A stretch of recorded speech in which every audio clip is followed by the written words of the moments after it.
The Energica machine is about to just come past us. It's the PETRONAS liveried. Stefano Mesa, nice job on the Energica up into fifth place with a 49.2. That's flying on the Energica. Always having fun on it as well. It's got torque, no question about that.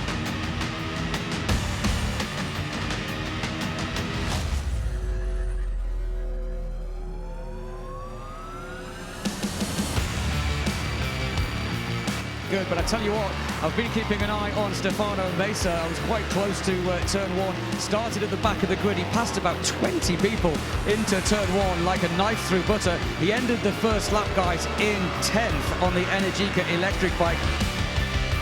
One of the strong suits of that Energica bike is it's just absolute immediate torque when you twist that throttle, and he obviously used that to huge effect.